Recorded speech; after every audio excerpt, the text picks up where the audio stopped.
দেশের রাজনৈতিক অঙ্গনে অস্থিরতা বিরাজ করছে। সবশেষ অন্তর্বর্তী সরকারের প্রধান উপদেষ্টা অধ্যাপক মোহাম্মদ ইউনূসের পদত্যাগের ইচ্ছার বিষয় নিয়ে হচ্ছে শোরগোল। বৃহস্পতিবার সন্ধ্যায় প্রধান উপদেষ্টার সঙ্গে দেখা করা শেষে জাতীয় নাগরিক পার্টি এনসিপির আহ্বায়ক নাহিদ ইসলাম জানান, প্রধান উপদেষ্টার পদ থেকে মোহাম্মদ ইউনূস পদত্যাগ করতে পারেন এমন খবর পেয়ে তার সঙ্গে দেখা করেছেন তিনি। একই দিন সন্ধ্যায় জাতীয় নিরাপত্তা উপদেষ্টা সহ অন্তর্বর্তী সরকারের বিতর্কিত উপদেষ্টাদের সরানোর দাবি তোলে বিএনপি। এর আগে স্থানীয় সরকার উপদেষ্টা আসিফ মাহমুদ, সজীব ভূঁইয়া ও তথ্য উপদেষ্টা মাহফুজ আলমের পদত্যাগের দাবি জানিয়ে রাজপথে বিক্ষোভ করেন বিএনপি নেতা ইশরাক হোসেনের সমর্থকরা।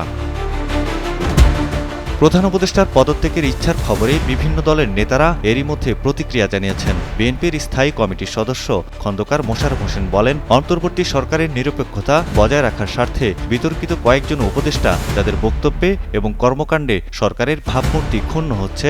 সরকারের ভাবমূর্তি রক্ষার্থে তাদের অব্যাহতি দেয়া প্রয়োজন।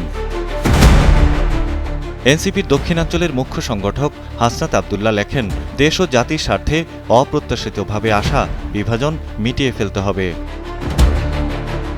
দেশের বর্তমান পরিস্থিতিতে সর্বদলীয় বৈঠক ডাকার জন্য প্রধান উপদেষ্টা মোহাম্মদ ইউনূসের প্রতি আহ্বান জানিয়েছেন জামায়াতে ইসলামের আমির ড.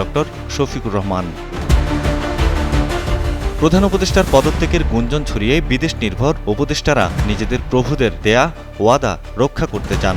মূলত এভাবে ইমোশনাল ব্ল্যাকমেইল করা হচ্ছে বলে অভিযোগ করেছেন গণ অধিকার পরিষদের সাধারণ সম্পাদক মোহাম্মদ রাশেদ খান। সকালে দেয়া এক ফেসবুক পোস্টে তিনি লেখেন, মূল ঝামেলা বেঁধেছে মানবিক করিডোর ও চট্টগ্রাম বন্দর নিয়ে। এই দুটো বিদেশিদের দেওয়ার জন্য একমত হয়ে যান। উপদেষ্টা পরিষদ বাকবাকুম করতে থাকবে। দেশের সিকিউরিটি থ্রেট তাদের কাছে মুখ্য বিষয় নয়।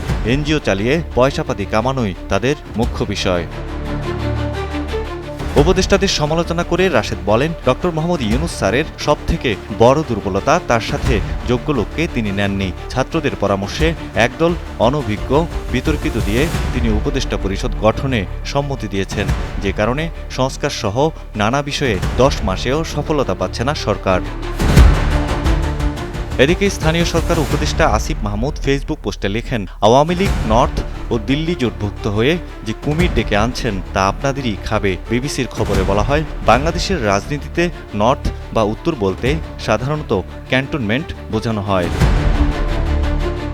তথ্য উপদেষ্টা মাহফুজ আলম সামাজিক যোগাযোগ মাধ্যম ফেসবুকে পূর্বের যে কোনো বিভাজনমূলক বক্তব্য ও শব্দ চয়নের কারণে দুঃখ প্রকাশ করেন। সৈয়দ মাহমুদ, কালের কণ্ঠ।